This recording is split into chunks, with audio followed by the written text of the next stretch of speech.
So how much does a car salesman actually get paid when they sell a car? Hi, my name is Neil Blaylock. I've been selling cars for almost 3 years now, and I've got a pretty good idea of how the whole car sales process works. So if you're looking to get in car sales and you want to know the commission on all of your vehicles that you sell, or if you just bought a vehicle and you're wondering how much your car salesman made on you, then stick around and watch this video. As a car salesman, you're relatively 100% commission, meaning if you don't sell any cars, you won't get paid. Most dealerships pay monthly. They will pay you a weekly draw. However, at the end of the month, that draw then gets pulled out of your commission check, basically meaning it's a full 100% commission job. Now, every dealership is different. However, there's very similar guidelines on how a car salesman gets paid. I've had quite a few people ask me how much I get paid when I sell a car. So I figured this might be an interesting video for, like I said, someone looking to get into the business. As a salesperson, you're gonna get paid on the gross profit of the vehicle. The biggest confusion that most people have is that the more expensive a vehicle you sell, the more money you're gonna make, and that's not true at all. You're going to get paid a certain percentage on the front end of the deal, meaning the gross profit in the vehicle, and I'll go over a little bit what this is later. Second way you can get paid is on back end. This is when the customer goes through and purchases warranty products and things like that, gap insurance, and you can get paid a certain percentage of that. In my particular dealership, I get paid 30% front end gross and nothing on the back end. Some dealerships will do 25% front end, maybe 5% back end. So what is your gross profit? The easiest way to put this is there's a lot of cost into trading into a vehicle to a dealership and then having that dealership turn around and resell it. It's not as simple math as it may seem. If we take in a car for $20,000, sell it for $25,000. There's a lot of hidden costs in between doing that process, between getting it through service, getting it inspected, getting it detailed, and putting any type of included warranty already on the vehicle. Like my dealership does a lifetime engine warranty. That costs money out of the dealership pocket, as well as doing different types of certifications if your dealership offers that. I'm going to put those numbers to the side.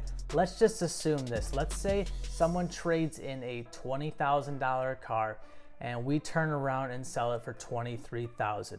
And let's say we have $20,000 into it. So let's say we took it in for $19,000, we spent $500 in repairs, a little bit in detailing, and we did like a lifetime warranty on it or some type of warranty coverage package or a benefit to buying from our dealership. And we have $20,000 total into it. If I then go ahead and decide to sell that vehicle to someone, and let's say we sell it for $23,000, there's $3,000 profit there for the dealership.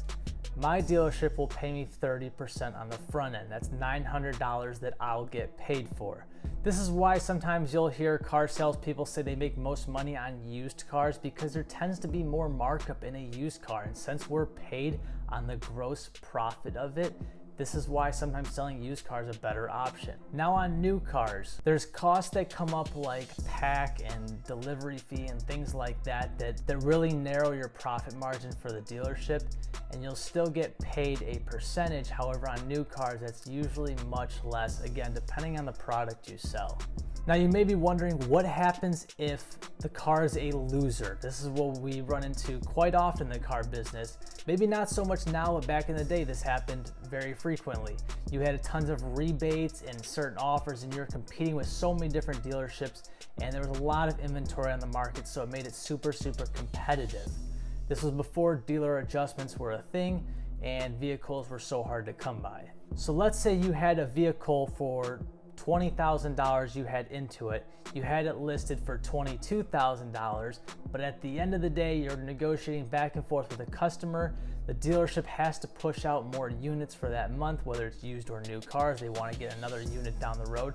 Sometimes the dealership's willing to take a bit of a loss. So what does that mean to you as a salesperson?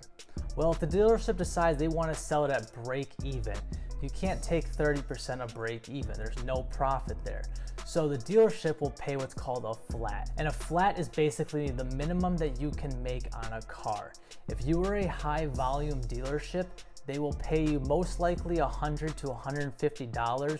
If you do less units at your dealership, you'll pay maybe $200 to $300.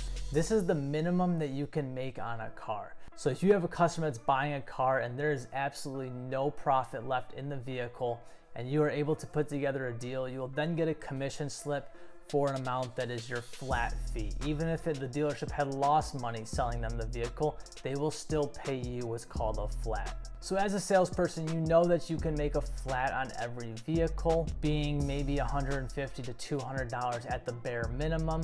However, the amount that you can make on a vehicle is pretty much limitless. Now let's talk about making money in the back end. So my dealership doesn't do this, but there are quite a few dealerships that do. You really have to weigh kind of the pros and cons of how you want to do it. I like being paid 30% in the front end and I don't care what they do in the back end. However, back end can be a great way to make up some of the money that you didn't make in the front end.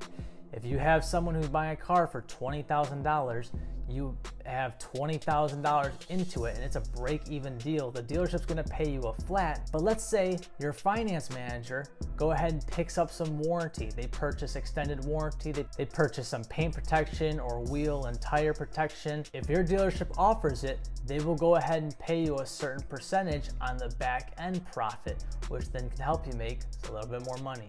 Another way that car salesmen also get paid are through what's called spiffs, and these are basically little bonuses that managers can throw out or GMs can throw out on maybe certain vehicles or hitting certain quotas and doing different things for the dealership to try and push their salespeople to go ahead and meet a certain goal. I've seen spiffs thrown out for all sorts of things, and like I said, managers can really make it up to be whatever they want it to be. It could be whoever's got the highest gross deal of the day, whoever sells the most cars that day. Maybe any vehicles over 100 days old, maybe vehicles over 50 days old, they'll add an extra $100 on top of your flat commission. That's a great way to pick up a few extra dollars on all your deals. And the final way that salespeople get paid at car dealerships are through bonuses. Our performance determines our paychecks. We are incentivized to hit certain bonus tiers. And like I said before, every dealership is different, so your bonus tiers are gonna be different. At 10 cars, they'll pay us an extra $250.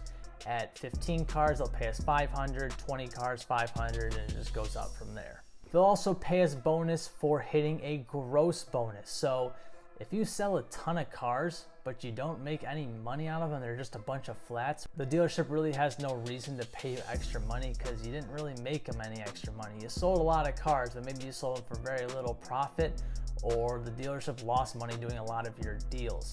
However, certain dealerships will put a bonus out for what's called gross bonuses.